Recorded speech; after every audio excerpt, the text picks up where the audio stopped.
Salut les jeunes, j'espère que vous allez bien. On se retrouve dans cette vidéo pour corriger ensemble l'examen régional de français, filière littéraire, portant sur la pièce de théâtre Antigone. Bonne réception. Premier volet, étude de texte. Lisez attentivement le texte et répondez à ces questions. Donc lisons ensemble le texte. Et tu es tout seul maintenant, crayon. Tout seul. Oui. Un silence, il pose sa main sur l'épaule de son page. Petit. Monsieur, je vais te dire à toi. Ils ne savent pas les autres. On est là, devant l'ouvrage.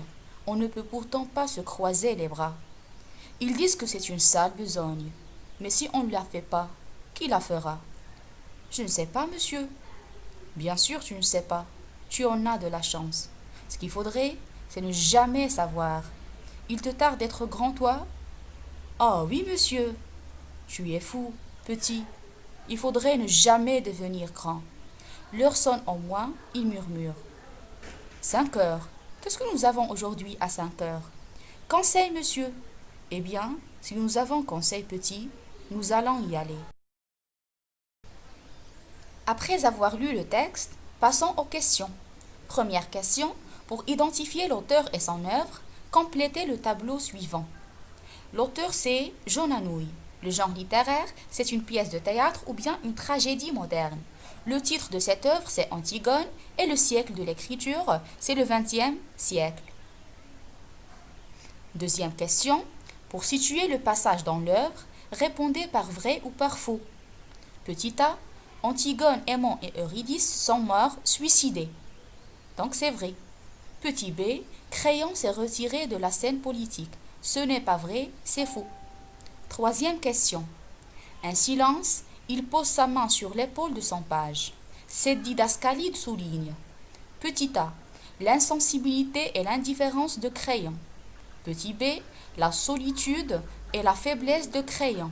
Petit c, la dureté et le mépris de Créon envers le page.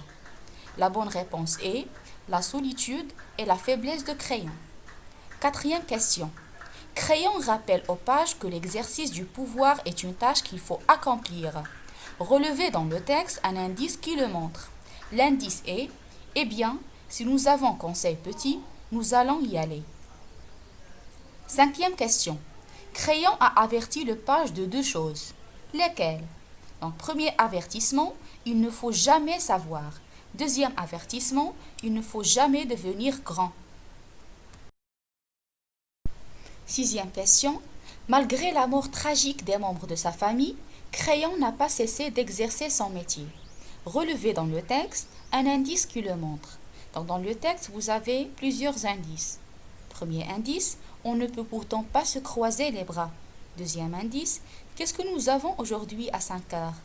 Et troisième indice, eh bien, si nous avons conseil petit, nous allons y aller. Septième question. Créon a dit au page, tu es fou.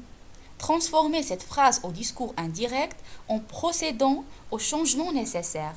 Donc la phrase transformée est, Créon a dit au page qu'il était fou. Huitième question. Tu es fou, petit. Il faudrait ne jamais devenir grand. La figure de style employée dans cet énoncé est petit a, une métaphore, petit b, une personnification et petit c, une antithèse. Donc la figure de style dans cette phrase, c'est une antithèse, puisque vous avez le mot petit et le mot grand qui sont des antonymes. Neuvième question. Créon ne s'est pas laissé influencer par ses sentiments dans l'exercice de sa profession. Qu'en pensez-vous? Justifiez votre réponse ou bien votre opinion. Donc pour la 9e et la 10e question, ce sont des questions qui sollicitent votre avis personnel. Donc vous êtes libre d'écrire ou d'exprimer votre avis à condition qu'il soit grammaticalement correct. À titre d'exemple, vous pouvez écrire « Je trouve qu'il est difficile en tant qu'être humain de ne pas se laisser influencer par ses sentiments dans l'exercice de sa profession. » 10e question. Selon Créon, il ne faut jamais savoir et ne jamais grandir. Êtes-vous d'accord avec lui? Justifiez votre opinion.